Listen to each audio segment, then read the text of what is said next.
मेरे YouTube channel डिजी book classes में एक बार फिर से आप सभी का बहुत बहुत स्वागत है। तो जैसा कि मैंने कहा था, मैं एक बार फिर से आपके सामने आ चुकी हूँ एक नए वीडियो के साथ। मेरे प्रीवियस वीडियो में हमने इस बारे में डिस्कशन किया था कि बैंक के टोटल कितने एग्जाम्स होते हैं और 2023 में कौन कौन से एग्जाम्स के नोटिफिकेशंस आना एक्सपेक्टेड हैं और एक जनरल सेंस में उनका सिलेबस क्या होता है। मतलब कि हमने ये देखा था कि कौन कौन से सब्जेक्ट्स आपको पढ़ने होते हैं और एग्जाम का पैटर्न कैसा होता है, राइट। अब केवल इतनी इन्फॉर्मेशन कि बैंक के एग्जाम्स में हमें कौन कौन से सब्जेक्ट्स पढ़ने हैं या एग्जाम का पैटर्न क्या है, इतना ही केवल इनफ नहीं होता है किसी भी एग्जाम की प्रिपरेशन करने के लिए, राइट। तो आज के इस सेशन में हम इन सिलेबस को लेकर के डिटेल्ड स्टडी करेंगे। हम कंप्लीट एनालिसिस करेंगे कि आपको एग्जैक्टली क्या क्या चीजें पढ़नी है ना। जैसे कि आप लोग जब स्कूल में थे या आप लोग कॉलेज में आप लोगों ने किया होगा या आप लोग अभी कुछ लोग जो कर रहे होंगे, तो क्या करते हैं आप लोग कि जो भी आप लोग सब्जेक्ट्स पढ़ रहे होते हैं, पहले आप लोग सबसे पहले देखते हैं कि हम इस क्लास में हैं या इस सेमेस्टर में हैं, तो हमारा सिलेबस में क्या क्या सब्जेक्ट्स हैं, राइट। और उन सब्जेक्ट्स के अंदर फिर बाद में आप लोग देखते हैं कि पर्टिकुलर ईच सेक्शन में ईच सब्जेक्ट में आप लोगों को कौन कौन से टॉपिक पढ़ने हैं, है ना। और उन टॉपिक के अंदर एक्चुअली क्या क्या पढ़ना रहता है, फिर आप लोग देखते हैं किसका वेटेज कितना है एग्जाम के पर्पज से, उस हिसाब से उसको प्रिपेयर करते हैं आप लोग। तो सेम वैसा ही कॉम्पिटेटिव एग्जाम के सेंस में भी होता है ना। मतलब कि आप लोगों को सब्जेक्ट मालूम हो गए, एग्जाम का पैटर्न मालूम हो गया, वो तो एक बहुत ही बेसिक थिंग है, वो तो सभी स्टूडेंट को पता होना ही चाहिए, है ना। अब उसके बाद में आगे हम देखेंगे कि पर्टिकुलर हर सब्जेक्ट में आप लोगों को सिलेबस में कौन कौन से टॉपिक्स रहेंगे और उनको आपको कैसे कैसे पढ़ना है ना।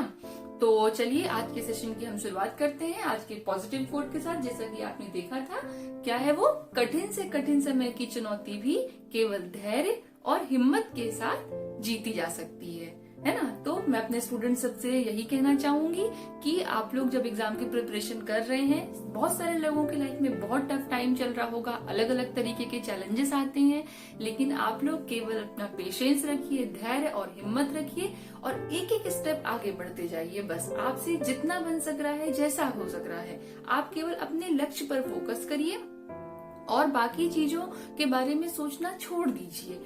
ऐसा जरूरी नहीं है कि आप लोग एक ही दिन में अपने टारगेट को अचीव कर लेंगे। जैसे आप लोग सोचते होंगे, बहुत लोगों का टारगेट रहता है कि मुझे 8 घंटे पढ़ना है या 10 घंटे पढ़ना है या इतने टॉपिक्स तो आज हो ही जाने चाहिए, लेकिन अचीव नहीं हो पाते हैं, बहुत सारी चीजें होती हैं। तो उसके लिए आप लोगों को डिमोरलाइज नहीं होना है। जितना हो रहा, जैसे हो रहा, धीरे धीरे करके आप लोग आगे बढ़ते जाइए और आप लोग कैसे अपना टारगेट अचीव कर लेंगे आपको खुद भी पता नहीं चलेगा, ठीक है। तो बस मैं आप लोगों से यही कहना चाहती हूँ कि आप लोग लगे रहिए। तो चलिए बिना देर किए हुए हम आज का सेशन स्टार्ट करते हैं। सबसे पहले हम आज के सेशन में जो डिस्कशन करेंगे वो है रीजनिंग के सिलेबस की, ठीक है।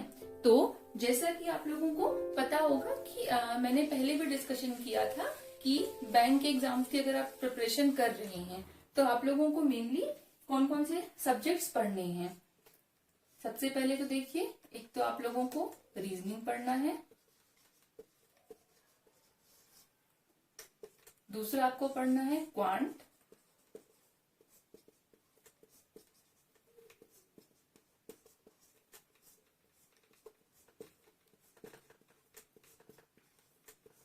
ठीक है। तीसरा आप लोगों को पढ़ना है इंग्लिश, इसके बाद में आप लोगों का एक सेक्शन रहता है जनरल अवेयरनेस का,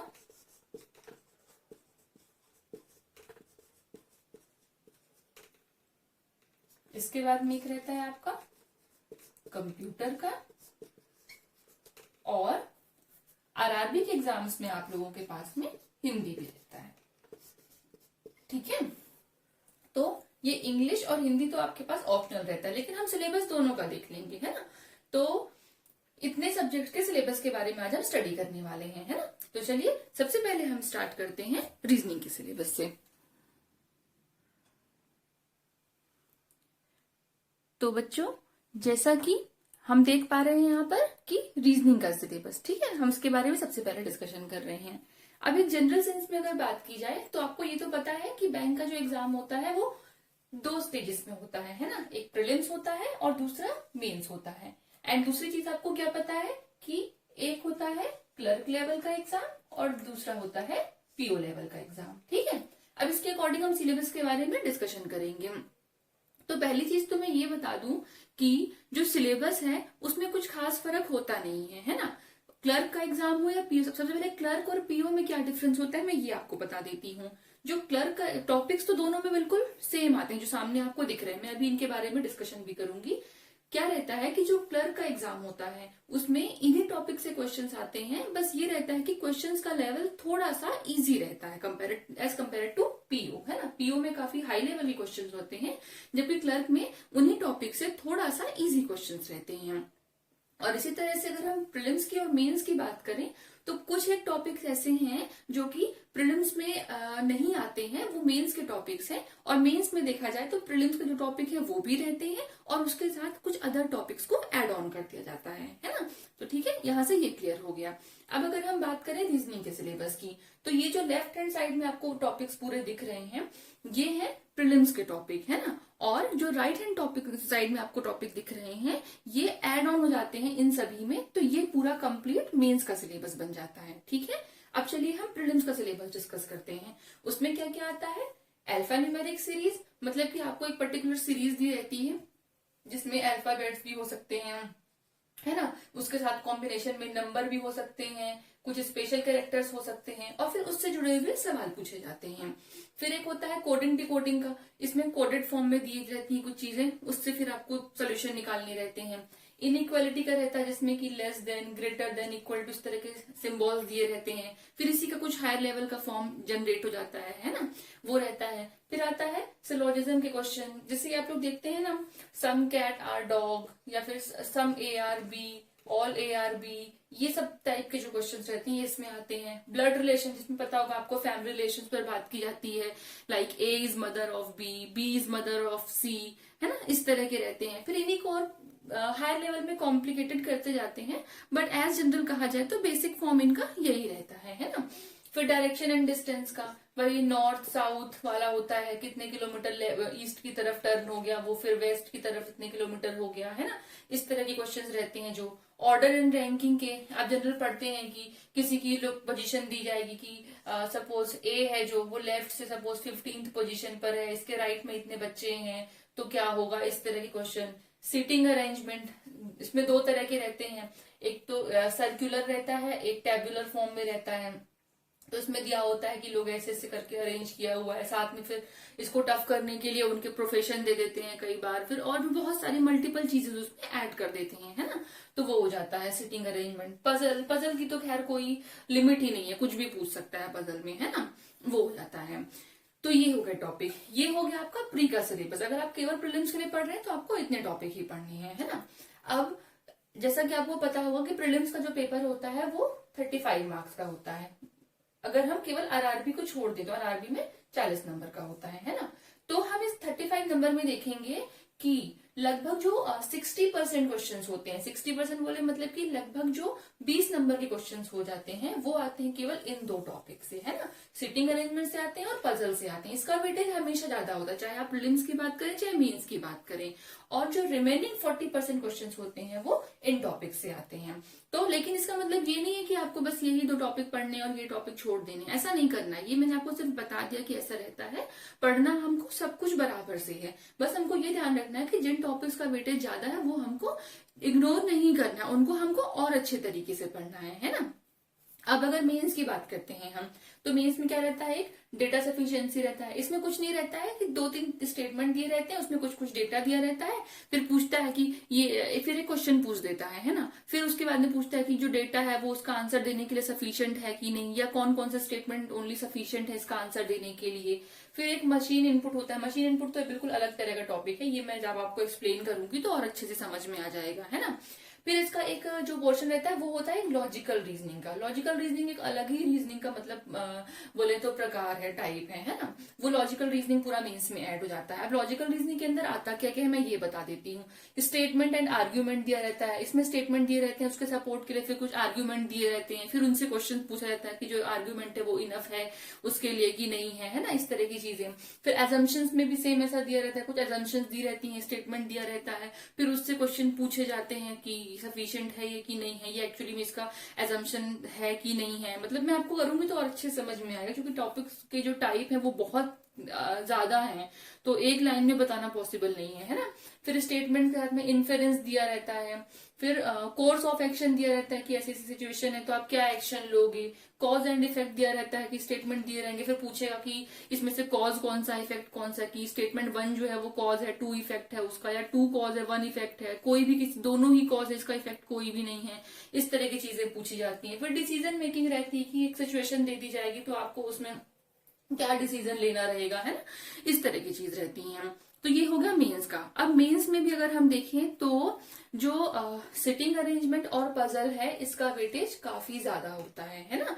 और इसके अलावा फिर आपको, क्योंकि लॉजिकल रीजनिंग वाला जो पोर्शन है वो भी काफी अच्छे से पढ़ना है, तो अगर हम ऑल ओवर बात करें रीजनिंग की तो ये सारे टॉपिक्स तो आपको पढ़ने हैं, बट स्पेशल फोकस आपको सिटिंग अरेंजमेंट एंड पजल पर रखना है ना, क्योंकि इनका वेटेज चाहे हम प्रीलिम्स की बात करें चाहे हम मेंस की बात करें, इसका वेटेज हमेशा ज्यादा रहेगा। ये टॉपिक आपको नहीं छोड़ना है।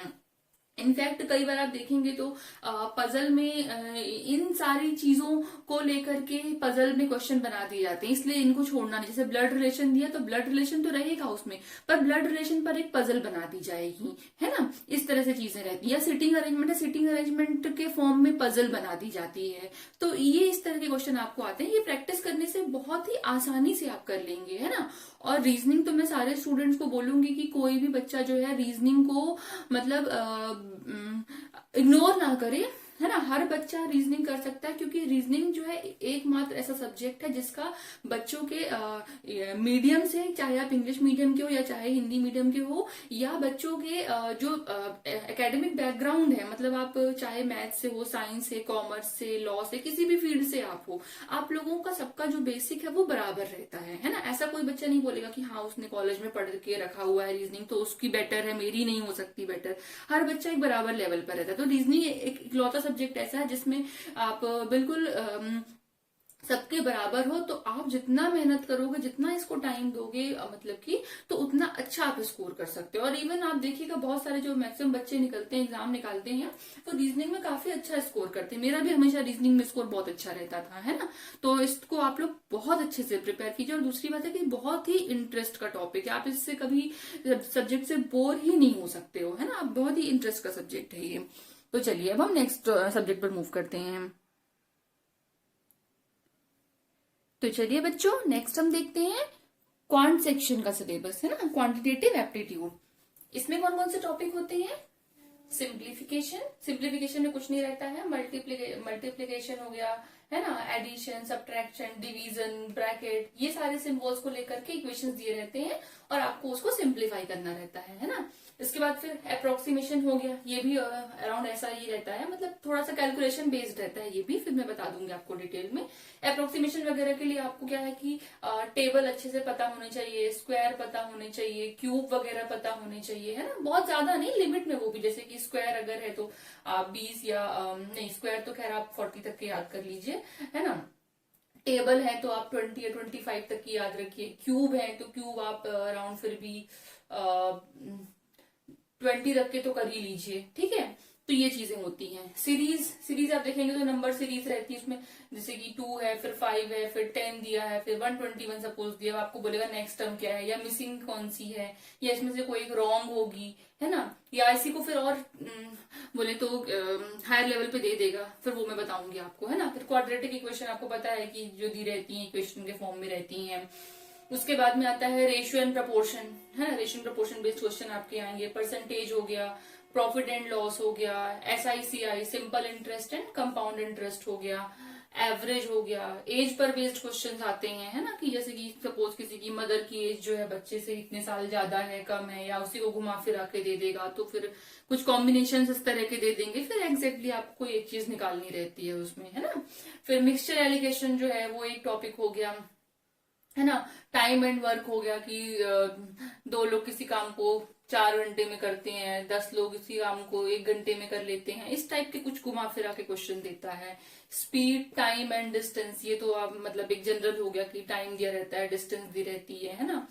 पार्टनरशिप हो गया, ये रहता है। प्रोबेबिलिटी हो गया, permutation and combination, boat and stream हो गया, पाइप्स एंड सिस्टर्न, मेंसुरेशन, है ना। मेंसुरेशन थोड़ा सा बड़ा है टॉपिक ये मतलब इसमें फिर डिटेल में आपको पढ़ना पड़ेगा, लेकिन ये सारी चीजें हो जाएंगी। सारे टॉपिक काफी इंटरेस्ट के टॉपिक है और आप आराम से कर सकते हैं इनको, है ना।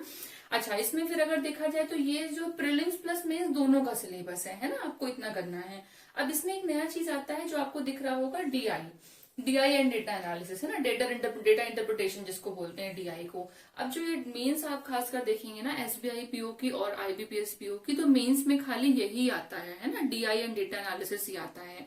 अब ये क्या रहता है, आप देखेंगे डीआई में क्या रहता है कि टॉपिक यही रहते हैं पर इन्हीं पर बेस्ड डीआई दे दी जाती है।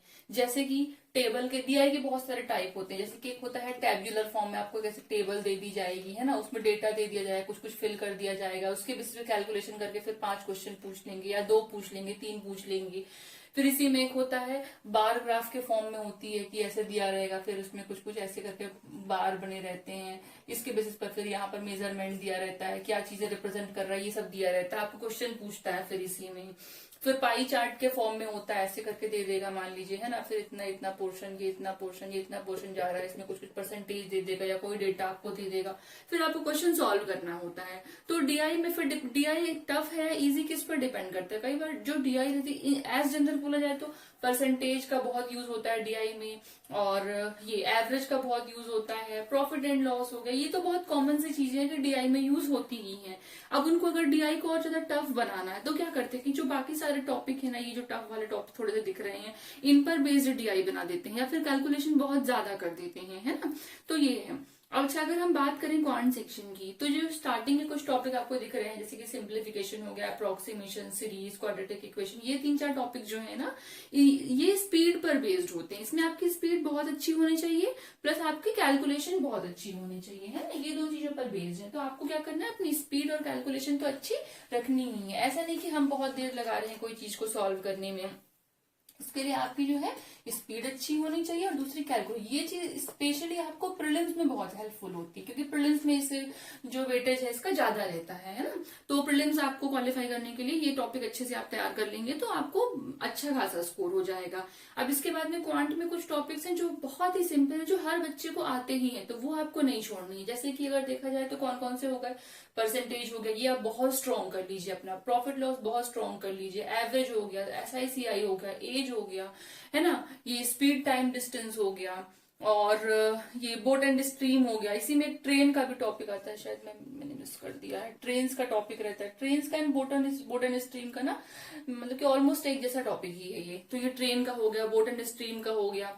फिर इसके बाद में पाइप्स एंड सिस्टर्न हो गए, टाइम एंड वर्क हो गए, ये दोनों एक जैसे टॉपिक हैं, है ना, इनको कर लीजिए वर्क आप। तो ये कुछ बहुत ही सिंपल और इजी टॉपिक है, तो ये तो आप तैयार कर ही लीजिए। अब इसके बाद में थोड़े से कुछ मॉडरेट टॉपिक जो आ गए वो कौन से होते हैं, परम्यूटेशन कॉम्बिनेशन हो गया, प्रोबेबिलिटी हो गया, पार्टनरशिप भी ठीक है, मॉडरेट टॉपिक है ना, मिक्सचर एलिगेशन हो गया, तो ये थोड़े से मॉडरेट टॉपिक है, तो ये आप फिर बाद में कर सकते हैं। और फिर इन्हीं, अगर आपका बेस स्ट्रांग है, जैसे कि अगर आपको एबीसीडी आती है ना, तो आप फिर वर्ड सीखोगे, वर्ड आते हैं तो फिर आपको सेंटेंस आ जाएंगे। सेम वैसा ही मैथमेटिक्स में होता है। अगर आपको सबसे ज्यादा कैलकुलेशन अच्छे से आती है ना, कैलकुलेशन आ जाए, आपको टेबल आ जाए, क्यूब स्क्वायर आ जाए, स्पीड आपकी अच्छी हो जाएगी। एंड इसके अंदर अगर आपकी स्पीड एक बार अच्छी हो गई ना, तो आप अपने बेसिक टॉपिक जो मैंने अभी बताया, परसेंटेज हो गया, एवरेज हो गया, एज, एसआईसीआई, प्रॉफिट एंड लॉस, इन सब पे आप कमांड रख लीजिए। इन पे कमांड रख लेंगे तो फिर उसके बाद में आपको डीआई बहुत इजी हो जाएगा। इन टॉपिक्स पे कमांड रखिए और उसके बाद में बाकी के जो रिमेनिंग टॉपिक है ना, ये भी आप स्ट्रॉन्ग कर लीजिए। इन पर अगर ये टॉपिक्स पर आपकी कमांड हो गई ना, तो फिर डीआई में कुछ नहीं है। डीआई में इन्हीं का ही डेटा आपको यूज करना है। डीआई आपके लिए बहुत सिंपल हो जाएगी, मेंस आपके लिए बहुत इजी हो जाएगा, है ना। तो इस तरह से आपको क्वांट सेक्शन के लिए प्रिपरेशन करना है इन टॉपिक्स के रिगार्डिंग। चलिए अब हम नेक्स्ट सब्जेक्ट पर मूव करते हैं। तो बच्चों अब हम तीसरा सेक्शन देखते हैं, जो कि इंग्लिश का सेक्शन है, ठीक है। अब इंग्लिश में आप लोगों को कौन कौन से टॉपिक पढ़ने हैं। सबसे पहले तो देखिए क्या होता है रीडिंग कॉम्प्रिहेंशन, जिसको हम क्या बोलते हैं आरसीबी बोलते हैं आप लोग, है ना। ये मेरे ख्याल से सबसे ज्यादा बच्चों के लिए एक नाइटमेयर की तरह होता है। बहुत सारे बच्चे बोलते हैं कि इसमें डिफिकल्टी होती है, पर ऐसा कुछ भी नहीं है। इसके बारे में भी मैं आपको आगे मतलब कि बताऊंगी किस तरीके से आपको रीडिंग कॉम्प्रिहेंशन की प्रिपरेशन करनी है, और आप लोगों के लिए मतलब बहुत ईजी हो जाएगा। आप डेफिनेटली इसमें बहुत अच्छा स्कोर कर पाओगे, ठीक है। इसमें क्या होता है, एक आपको पैसेज दिया होता है, जनरली वो भी इकोनॉमी या फाइनेंस से रिलेटेड पैसेज होता है, और उस पर बेस्ड आपको क्वेश्चन पूछे जाते हैं कई सारे, है। ये रीडिंग कॉम्प्रिहेंशन होता है। फिर एक होता है क्लॉज टेस्ट। क्लॉज टेस्ट में क्या होता है, आपको सपोज एक पैराग्राफ दे दिया, फिर बहुत सारे छोटे छोटे एक एक वर्ड के ब्लैंक स्पेस दे देंगे, और आपको फिल करना रहता है कि कहाँ पर कौन सा वर्ड आएगा। पैरा जंबल क्या है, नाम से ही लग रहा है जंबल्ड फॉर्म में होता है। सपोज कोई एक पैरा मुझे बनाना है ना, उसमें 1 2 3 4 5 सेंटेंस इस तरह के सीक्वेंस मुझे इनको जंबल करके दे देगा। मेरे को सेट करना है कि पहले ये आना है, दूसरी बारी ये, तीसरी बारी ये, चौथी बारी ये, पांचवी बारी ये आना है, ठीक है। ये होता है। इसके बाद में फिल इन द ब्लैंक्स, वही रहता है, 1 या 2 ब्लैंक दे दिए जाते हैं, आपको फिल करने रहते हैं। पैराग्राफ कंप्लीशन, कंप्लीट करना रहता है इसमें आपको पैराग्राफ। इडियम्स एंड फ्रेजेस, वही मुहावरे वगैरह रहते हैं ना, तो इसमें जनरली क्या रहता है कि आपको ना पैसेज वगैरह में ही इसको हाईलाइट कर देता है कि ये बोल्ड लेटर में लिखा हुआ है, एक इडियम रहेगा, इसका मीनिंग क्या है आपको बताना है। वोकेबुलरी भी सेम ऐसी ही होती है कि आपको वोकैब मतलब कि सिनोनिम हो गए, एंटोनिम हो गए, ये सब चीजें होती हैं, उसमें से आपको निकालनी रहती है कि इसमें से कौन सा सिनोनिम एंटोनिम है या कौन सा नहीं है। इस तरह से चीजें आपको दे दी जाती हैं, है ना। फिर सेंटेंस कंप्लीशन इसी तरह का रहता है, एक ब्लैंक रहता है, आपको कंप्लीट करना रहता है कि यहाँ पर क्या आएगा। एरर डिटेक्शन, ये तो खैर सभी को पता ही है कि ये बहुत ही कॉमन सा है कि आपको ऐसे स्लैश स्लैश करके ABCD दे दिया जाता है, बताता है कि सेंटेंस के कौन से पार्ट में एरर है, आपको बताना है। वो एरर आपको ग्रामेटिकल भी हो सकती है, किसी भी तरीके की हो सकती है वो एरर, है ना। फिर मल्टीपल मीनिंग रहता है कि एक ही वर्ड की कई सारी मीनिंग्स रहती है, आपको बताना होता है कि कहाँ पर क्या है, ये चीजें। फिर मिसलेनियस में तो फिर कुछ भी 2-4 चीजें तो एड ऑन कर ही देते हैं, मतलब चेंजेस आते रहते हैं इस तरह के। तो ये हो गए, है ना। अब इसमें से अगर हमको बात की जाए तो इंग्लिश के सेक्शन में रीडिंग कॉम्प्रिहेंशन में क्या करना है। रीडिंग कॉम्प्रिहेंशन के लिए आप लोगों की रीडिंग स्पीड अच्छी होनी चाहिए, आप लोगों को एक जनरल मीनिंग समझ में आनी चाहिए, है ना। इसके लिए आप लोग रीडिंग जितना ज्यादा से ज्यादा है वो करिए, मतलब अभी मैं शॉर्ट में बता दे रही हूँ जितना हो सके। अगर आपको देखिए, अगर आप लोगों की इंग्लिश अच्छी है तो आप लोग हिंदू या इंडियन एक्सप्रेस आप लोग रेफर कर सकते हैं, पर जिनकी इंग्लिश अच्छी नहीं है तो फिर आप लोग कोई भी रीडिंग कर लीजिए, दूसरी कोई मैगजीन उठा लीजिए या कोई भी अपना नॉवेल उठा लीजिए, उसको रीड करने लगिए। ऐसा कुछ जरूरी नहीं है कि आप लोगों को हिंदू पर ही जाना है, जिसको जैसा लगे वैसा आप कर सकते हैं। हाँ, रीडिंग आप लोग बहुत कीजिए। आजकल वैसे भी क्या है कि वीडियो के टाइम पर लोग क्या है रीडिंग कम कर दिए। हर चीज हम यूट्यूब पर सर्च कर लेते हैं, वीडियो देख लेते हैं, है ना, हम रीड कम करते हैं। लेकिन आपको इस चीज को क्योंकि स्कोर अच्छा करना है तो आपको रीडिंग की स्पीड अपनी अच्छी रखनी ही पड़ेगी, और ये हो जाता है ना। मतलब कि अगर आप सिंसियरली आप 6 मंथ भी कर लेंगे ना, 6 मंथ अगर आप रोज 1 से 2 घंटा दे देंगे, मतलब फ्री टाइम में अपने आप जैसे करते हैं ना, तो बाकी एक्टिविटीज की जगह आप थोड़ा सा इसको अपनी हॉबी के टाइप पे कर लीजिए कि रीडिंग मेरी हॉबी है, मेरे को दिन में 1-2 घंटे करने ही करने हैं, है ना। और उसी रीडिंग कॉम्प्रिहेंशन में से क्या कीजिए, आप अपने जो आपकी वोकेबुलरी है वो भी निकाल लीजिए, उसको नोट डाउन कर लीजिए, रोज 10 से 20 वर्ड्स निकाल लीजिए आप, तो आपका ये रीडिंग कॉम्प्रिहेंशन भी हो जाएगा, प्लस आपका ये जो वोकैब है, इडियम्स एंड फ्रेजेस है, ये चीजें हो जाएंगी। एरर डिटेक्शन, एरर डिटेक्शन में लोग ग्रामर पढ़ते रहते हैं। हाँ, ग्रामर ठीक है, आपको पढ़ना चाहिए, आपको जनरल ग्रामर के रूल्स पता होने चाहिए, लेकिन एरर डिटेक्शन मैं तो ये मानती हूँ कि सबसे ज्यादा जो मतलब मेरे लिए भी यही चीज वर्क करती थी कि आपको अगर इंग्लिश पढ़ने की हैबिट है, आप थोड़ा सा प्रैक्टिस कर लीजिए। ऐसा कुछ जरूरी नहीं कि आपने बचपन से इंग्लिश में पढ़ा हो तो ये आपसे हो पाएगा, है ना। आप थोड़ा सा इंग्लिश पढ़ने की अपनी हैबिट डालिए, जैसे मैंने कहा हिंदू इंडियन एक्सप्रेस पढ़िए या कोई अच्छे नॉवल आप पढ़ लीजिए, और आप रोज पढ़ेंगे मतलब कि हॉबी के रूप में लेकर के। तो क्या होता है कि जैसे आप सेंटेंस को पढ़ते हैं ना, अपने आप आपका जो एक इंस्टिंक्ट होता है वो बोल देता है कि नहीं, ये वाला पार्ट मेरे को सही नहीं लग रहा। जैसे कि सपोज आप हिंदी स्पीकिंग है, या आप लोग की जो भी लोकल लैंग्वेज होगी, जिस भी स्टेट से आप बिलोंग करते होंगे, आप लोग होंगे। अभी जो लोग वहां के लोकलाइट है, जिनकी मदर टंग वो लैंग्वेज है, सपोज मैं हिंदी का एग्जाम्पल ले रही हूँ क्योंकि काफी जो ज्यादातर लोग हिंदी में कंफर्टेबल होते हैं, है ना। तो सपोज जैसे कि कोई बच्चा जिसको हिंदी नहीं आती होगी ना प्रॉपर, वो जब बोलता है ना, तो आप ये नहीं बता पाओगे कि इसने यहाँ पर ग्रामर की मिस्टेक की है या किया। उसने वो सेंटेंस बोला और आप तुरंत बोल दो कि नहीं, इस पार्ट में इसने कुछ गलत बोला, ये सुनने में सही नहीं लग रहा। आपका ऐसी सेम चीज इंग्लिश में होती है। आपको इंग्लिश रीडिंग अगर आती है और आप अगर पढ़ना स्टार्ट कर रहे हो ना, तो आपकी प्रैक्टिस में है, आप सेंटेंस को जस्ट एक बार स्पीड में रीड करो, जस्ट, है ना, तो आपको तुरंत पढ़ते ही वहां पर लगेगा कि नहीं ये वाला पोर्शन इसका ऑड लग रहा है, ये यहाँ पर कुछ एरर हो सकती है। तो अगर आपको एग्जैक्टली नहीं भी पता है कि ग्रामेटिकल मिस्टेक क्या है, तो आप उसको मार्क करके अगर वो सही होगा। एरर डिटेक्शन में तो ये चीज बहुत ज्यादा वर्क करती है, सिर्फ मेरे लिए नहीं, बहुत सारे जो और लोगों को मैंने देखा उनके साथ भी ये चीज वर्क करती है ना। फिर वही मल्टीपल मीनिंग हो गया और मिसलेनियस हो गया। तो ये ऑल अबाउट हो गया आपका इंग्लिश लैंग्वेज का पेपर। तो बच्चों अगला आपका आता है जनरल अवेयरनेस का सेक्शन। ठीक है, जनरल अवेयरनेस का सेक्शन एक ऐसा सेक्शन है जो कि अगर देखा जाए तो स्टूडेंट्स में मैं देखती हूँ कि सबसे ज्यादा ये अंडररेटेड होता है। क्यों? क्योंकि पहली चीज ये होती है कि बहुत सारे लोगों को जनरल अवेयरनेस में इंटरेस्ट नहीं होता है, जो मैंने ऑब्जर्व किया है। ठीक है, एक तो उनको इंटरेस्ट नहीं होता है। क्यों? क्योंकि वो लोग न्यूज़पेपर नहीं पढ़ते हैं, है ना। न्यूज़पेपर में बच्चों को इंटरेस्ट नहीं रहता है, तो इसलिए नहीं मतलब करते। दूसरा, लोग सोचते हैं कि क्योंकि प्रीलिम्स में तो जनरल अवेयरनेस आना नहीं है ना। किसमें आता है? केवल आरबीआई का जो ग्रेड बी का पेपर होता है ना, उसमें केवल आता है प्रीलिम्स में जनरल वाला अवेयरनेस वाला जो सेक्शन है। इसके अलावा तो सारे जो भी बैंक के एग्जाम होते हैं उसमें प्रीलिम्स में जनरल अवेयरनेस आता ही नहीं है। तो लोग इसको छोड़ के रखते हैं कि ठीक है अभी जब प्रीलिम्स तो पहले मेरा निकले, प्रीलिम्स निकलेगा तब मैं पढ़ूंगा जनरल अवेयरनेस, है ना। तो मतलब उसको छोड़ के रखते हैं, लेकिन ऐसा नहीं करना है। ये चीज गलत है, ये गलत अप्रोच है, ऐसा नहीं करना है आपको। ठीक है, तो पहले तो मैं इसका सिलेबस डिस्कस कर देती हूँ। जैसे कि पहला होता है बैंकिंग या फिर फाइनेंशियल अवेयरनेस का सेक्शन। ये मैं मानती हूँ कि सबसे ज्यादा इंटरेस्टिंग सेक्शन होता है, लेकिन सबसे ज्यादा लोगों को मतलब इससे डर लगता है या लोगों को आती नहीं है चीजें। बट मैं आप लोगों से प्रॉमिस कर रही हूँ कि मैं इस टॉपिक को स्पेशली आप लोगों को सारे के सारा लेक्चर प्रोवाइड करूंगी। और बिलीव मी, आप लोगों को स्टार्टिंग में थोड़ा सा एक दो लेक्चर में इंटरेस्ट आने में टाइम लगेगा, लेकिन आप लोग एक बार इसमें कंफर्टेबल हो जाओगे ना, तो इससे अच्छा सब्जेक्ट कोई भी नहीं है। ये बैंकिंग अवेयरनेस का जो पोर्शन है ये, और एक ये ओवरऑल जनरल अवेयरनेस का सेक्शन। जनरल अवेयरनेस क्या है, थोड़ा सा इंटरेस्ट का सब्जेक्ट होता है। आप थोड़ा सा इंटरेस्ट लाएंगे तो आपको ये काफी अच्छा लगेगा, है ना।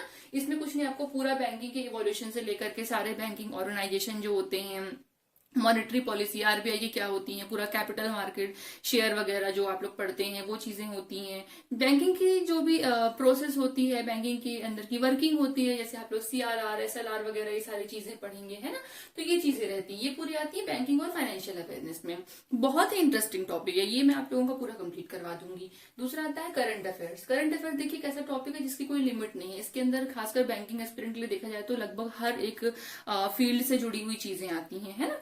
पर ये भी इंटरेस्ट का सब्जेक्ट है, ये भी करवा दूंगी मैं। इसके बाद तीसरा आता है स्टैटिक पोर्शन। स्टैटिक पोर्शन में भी जनरली हम देखते हैं कि जो चीजें न्यूज में रहती है ना, उनसे जुड़ा हुआ ही स्टैटिक पोर्शन आता है। तो ये ऑल ओवर हो गया हमारा जनरल अवेयरनेस का सेक्शन। जनरल अवेयरनेस के जो सेक्शन है उसमें मैं आप लोगों से सिर्फ इतना ही अभी शॉर्ट में बता दे रही हूँ। इतना ही बोलूंगी कि न्यूज़पेपर तो आप लोगों को पढ़ना है, न्यूज़पेपर आप लोग पढ़िए। लेकिन अगर कोई ये कहे कि आप बैंक एग्जाम की तैयारी कर रहे हैं और आपको हिंदू पढ़ना या फिर इंडियन एक्सप्रेस पढ़ना कंपलसरी है, तो ये बहुत बड़ा मिथ है। ठीक है, आप लोगों को इसको पढ़ने की कोई जरूरत नहीं है। हाँ, आपको इंटरेस्ट है, आपके पास टाइम है, आप बिल्कुल पढ़िए। बट आपको यूपीएससी एस्पिरेंट नहीं है अगर, तो आपको इसमें टाइम अपना ज्यादा देने की जरूरत नहीं है। हाँ, ये कह सकते हैं आपको इंटरेस्ट है अगर, तो आप लोग ये पढ़ेंगे तो इसके साथ साथ इंग्लिश का आपका आरसी भी रेडी हो जाएगा, है ना।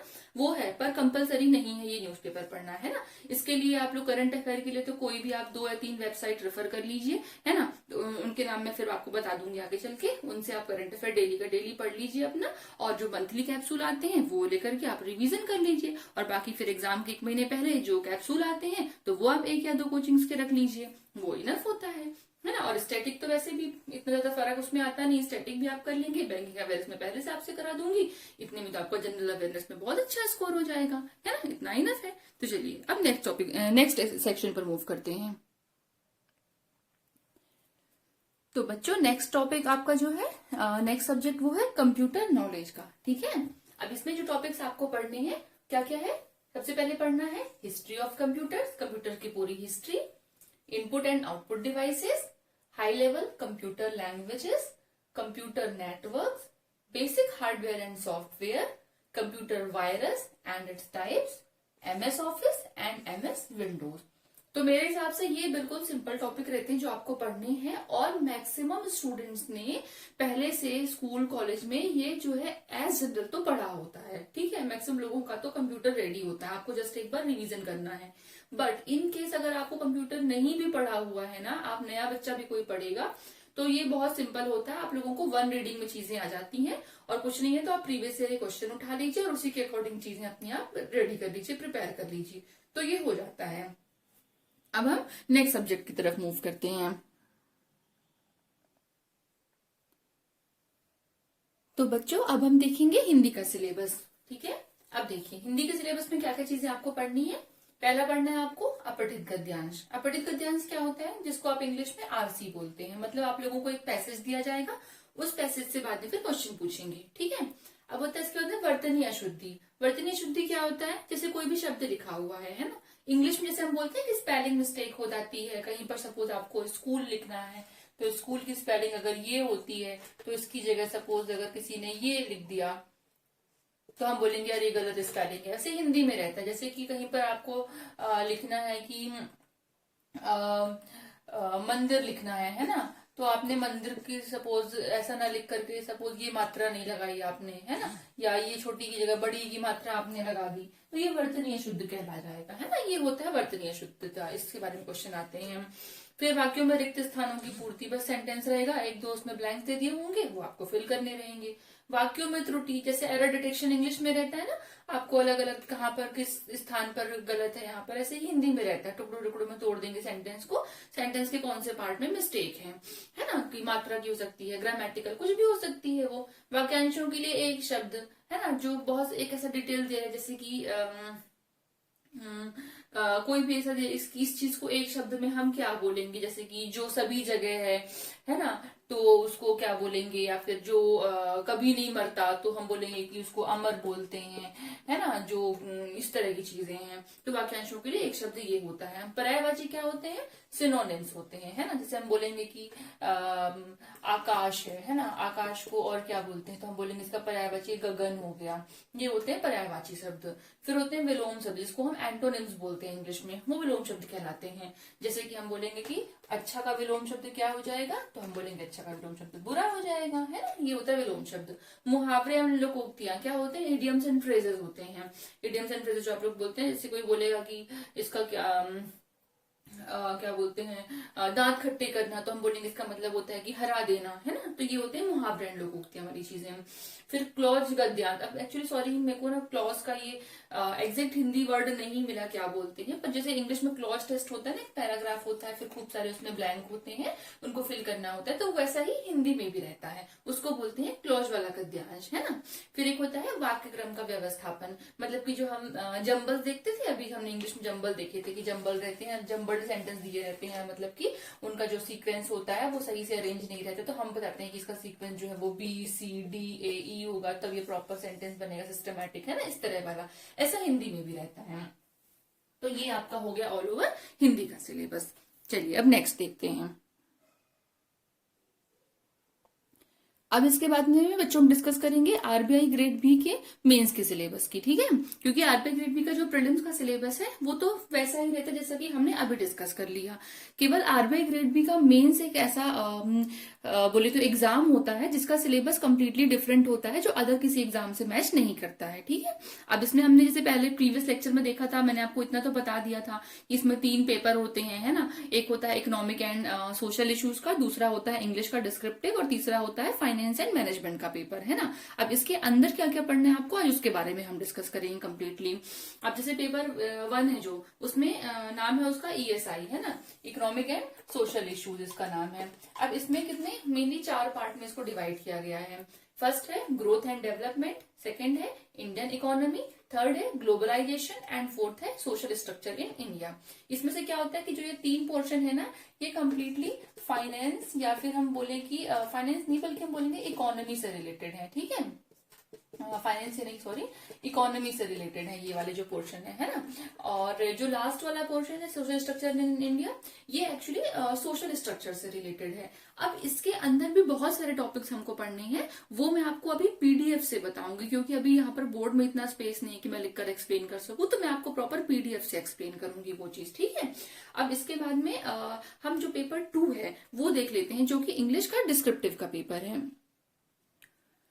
तो अब बच्चों हम देखते हैं सेकेंड पेपर, जो कि होता है डिस्क्रिप्टिव इंग्लिश का, राइट। आरबीआई ग्रेड बी के मेंस की हम बात कर रहे हैं, सेकेंड पेपर डिस्क्रिप्टिव इंग्लिश का। इसमें हम देखेंगे तो हम टोटल ही 100 मार्क्स का आता है, ये तो आप लोगों को पता ही है ना। इसमें आप देखेंगे तो 3 तरह की चीजें आपको पूछी जाती हैं। सबसे पहले एक होता है ऐसे राइटिंग का पेपर, कोई भी आपको टॉपिक दे दिए जाएंगे, है ना। 4-5 तरह के टॉपिक रहते हैं, उसमें से एक टॉपिक सेलेक्ट करके आपको ऐसे लिखना रहता है। अब वो कोई भी टॉपिक आप चीजों से रिलेटेड हो सकता है, चाहे वो इकोनॉमी फाइनेंस से रिलेटेड हो सकता है, या फिर टेक्नोलॉजी या इंटरनेट से रिलेटेड हो सकता है ना, एब्स्ट्रैक्ट हो सकता है, कोई सोशल इशू से रिलेटेड हो सकता है। तो अब अपनी चॉइस का एक पर्टिकुलर टॉपिक सेलेक्ट करके और उसमें आपको ऐसे लिखना रहता है।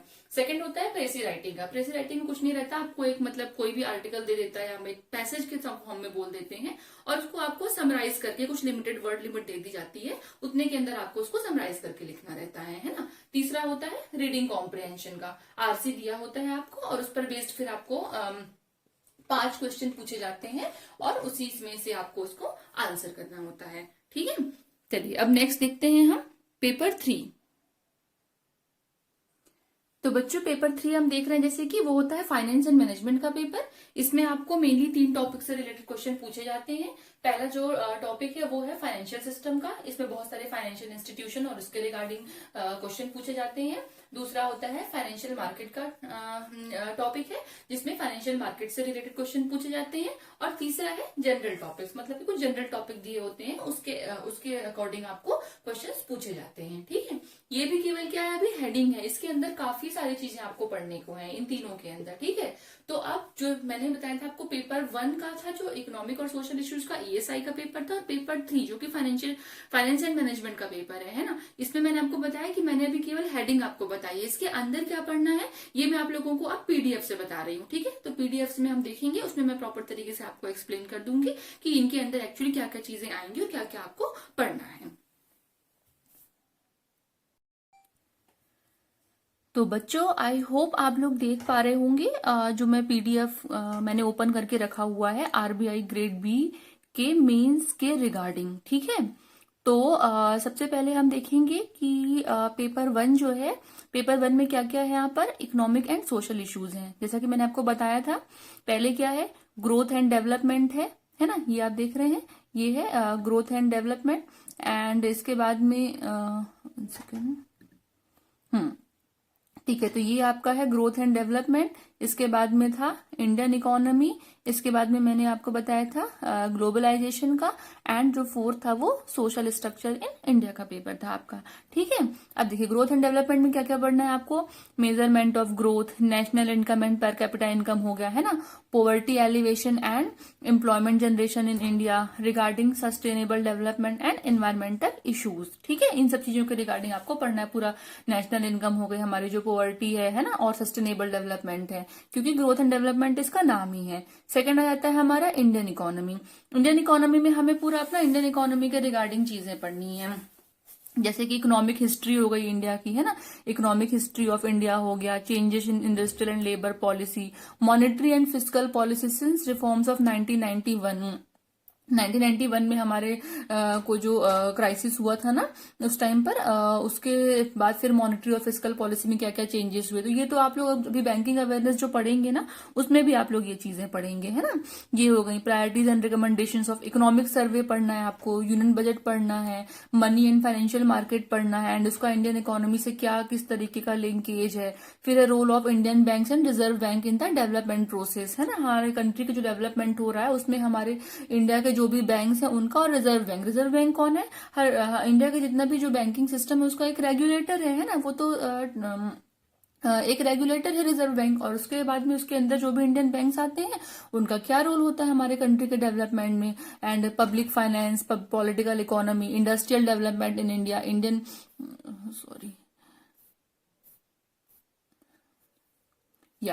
है ना। तो ये हो गया। एंड उसके बाद में वही पढ़ना है कि Indian agriculture and service sector in India, industrial development in India, Indian agriculture services sector in India, ठीक है, ये चीजें पढ़नी है। फिर आता है तीसरा ग्लोबलाइजेशन का, opening up of the Indian economy, balance of payment पढ़ना है आपको, एक्सपोर्ट इम्पोर्ट पढ़ना है ना। जो इंटरनेशनल इंस्टीट्यूशंस हैं, आईएमएफ हो गया, वर्ल्ड बैंक हो गया, डब्ल्यूटीओ मतलब कि वर्ल्ड ट्रेड ऑर्गेनाइजेशन हो गया, और रीजनल इकोनॉमिक कोऑपरेशन, कुछ इंटरनेशनल जो इंस्टीट्यूशन बनाए गए ना इकोनॉमिक पॉलिसी के लिए, उनके बारे में आपको पढ़ना है, मतलब वर्ल्ड लेवल पे जो चीजें की गई हैं। अब ये तीन चीजें आपने देखी होंगी कि ये तीन सेक्शन जो थे वो पूरे इकोनॉमी और फाइनेंस से रिलेटेड थे। अब चौथा हो गया इसमें सोशल स्ट्रक्चर इंडिया, ये सोशल सेक्टर से रिलेटेड है। इसमें क्या क्या पढ़ना है आपको, मल्टीकल्चरिज्म, डेमोग्राफिक ट्रेंड्स हो गए, अर्बनाइजेशन, माइग्रेशन, जेंडर इश्यूज है, सोशल जस्टिस है ना, positive discrimination in favour of the under privileged, मतलब हम देखते हैं अंडर प्रिविलेज्ड लोगों को कुछ जो है स्पेशल तरीके से अधिकार दिए जाते हैं, उनको फैसिलिटीज दी जाती हैं, तो वो तो पॉजिटिव सेंस में है, उसके रिगार्डिंग हमको पढ़ना है ना। फिर social movements, Indian political system, human development, social sectors in India में, हेल्थ हो गया, एजुकेशन हो गया हमारा, ये तो बोलेंगे तो कंट्री के बैकबोन ही है कि एजुकेशन और हेल्थ होना चाहिए, है ना। तो ये चीजें आपको पढ़नी है। तो ये हो गया आपका पेपर 1 का सिलेबस। पेपर 2 में मैंने बता ही दिया है आप लोगों को, जैसा कि इंग्लिश में आपको क्या क्या पढ़ना है ना, वही है कि to assess the writing skills including expression and understanding of the topic. तो पेपर 2 में तो आपको ये पढ़ना है, तो आपको पता ही है ना। अब इसके बाद में पेपर 3 की बात किया तो 3 सेक्शन में इसको डिवाइड किया गया था, financial system, financial markets and general topic, जो मैंने आपको बता दिया था। अब फाइनेंशियल सिस्टम में आप क्या क्या पढ़ेंगे, reserve bank of India and financial institutions, reserve bank of India के फंक्शन क्या क्या होते हैं मॉनेटरी पॉलिसी में, फिर इंडिया में बैंकिंग सिस्टम है उसमें हमें सिडबी हो गया, एक्सिम बैंक हो गया, नाबार्ड हो गया, एनएचबी हो गया, इनका बैंकिंग सेक्टर में मतलब कि क्या क्या योगदान है ना।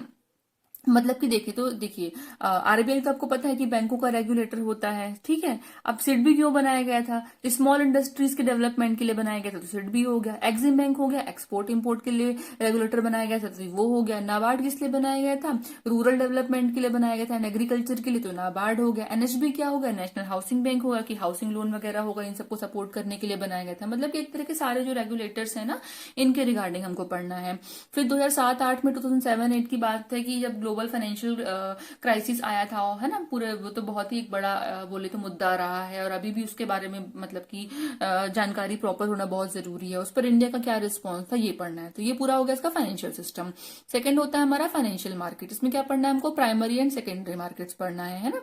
तो ये आप लोग जब कैपिटल मार्केट पढ़ेंगे, है ना, मतलब कि फिस्कल पॉलिसी पढ़ेंगे, उसमें आप लोग अभी देखेंगे, फाइनेंशियल अवेयरनेस में भी आप लोग देखेंगे, बस इसमें उसको थोड़ा सा आप लोगों को और ब्रॉड कर लेना है। फॉरेक्स पढ़ेंगे, money, bond, equity, share market जो होता है, डिबेंचर होता है, ये सब चीजें आपको इसके अंदर आ जाएंगी। फंक्शंस, इंस्ट्रूमेंट सारे जो होते हैं ना फाइनेंशियल इंस्ट्रूमेंट, इसके रिसेंट डेवलपमेंट्स क्या है, ऑब्वियसली ये तो करंट अफेयर से रिलेटेड चीजें, ये आपको मैं करवा दूंगी, है ना, वो हो गया। तीसरा होता है इसके जनरल टॉपिक्स। अब क्या क्या आ गया इसमें, रिस्क मैनेजमेंट हो गया बैंकिंग सेक्टर में, बेसल नॉर्म्स वगैरह आ जाएंगे इसके अंदर, बेसिक डेरिवेटिव्स हो गए, global financial markets and international banking हो गई, है ना। फाइनेंशियल इंक्लूजन, क्या होता है फाइनेंशियल इंक्लूजन, हम बोलते हैं कि जो फाइनेंशियल सर्विसेज हैं लोगों को, आम आदमी तक बैंकों की जो भी और फाइनेंशियल इंस्ट्रूमेंट जो भी चीजें होती हैं, एटीएम कार्ड की, बैंकों की, लोन, क्रेडिट, और इन सब चीजों की सुविधा हर एक आम आदमी तक पहुंचे। जैसे कि हम बोलेंगे जनधन योजना चलाई गई थी, किसान क्रेडिट कार्ड चलाया गया था, ये सब फाइनेंशियल इंक्लूजन में आते हैं। ब्रांचेस गाँव में खोली जाए, है ना, ये होता है कि, और छोटे छोटे व्यवसाय के लिए लोन दिए जाएं, ये होता है। फिर alternate source of finance, private and social cost benefit, public private partnership हो गया, ठीक है। Corporate governance in banking sector, role of e governance in addressing issues of corruption and inefficiency in the government sector. The union budget तो आपको पढ़ना ही पढ़ना, ये सभी में काम आता है। कॉन्सेप्ट क्या क्या होगा इसके, इन्फ्लेशन, इसकी definition, trend, estimates, consequences, remedies क्या है, डब्ल्यूपीआई, है ना, होलसेल प्राइस इंडेक्स जो कि वर्ल्ड लेवल पे यूज किया जाता है, सीपीआई, कंज्यूमर प्राइस इंडेक्स जिसको हम लेके चलते हैं, components and trend, striking a balance between inflation and growth through monetary and fiscal policies. फिर उसके बाद में आता है फिनटेक, ठीक है। तो ये हो गया कि पेपर 3 का ऑल ओवर आपको जो पढ़नी है चीजें। सो आई होप बैंक के जो भी सारे एग्जाम्स हैं उनका सिलेबस का मैंने कंप्लीट एनालिसिस कर दिया है और आप लोगों को समझ में भी आ गया होगा कि एग्जैक्टली आप लोगों को क्या क्या पढ़ना है। सो बच्चों, that's all for today. I hope आप लोगों को मेरा ये वीडियो पसंद आया होगा और मेरी आप लोगों से रिक्वेस्ट है कि अगर अच्छा लगा हो तो प्लीज मेरे वीडियो को लाइक कर दीजिए, मेरे चैनल को सब्सक्राइब कीजिए और कमेंट कीजिए। कमेंट सेक्शन में आप अपने डाउट भी पूछ सकते हैं। आप लोगों को लग रहा है कि मेरा नेक्स्ट वीडियो किस टॉपिक पर बनना चाहिए या क्या आप लोग चाहते हैं, तो उसके बारे में मुझे जरूर बताइए। और मैं जल्दी ही आपसे मिलूंगी एक नए वीडियो और नई इन्फॉर्मेशन के साथ। तब तक के लिए bye bye. Thank you so much for watching me.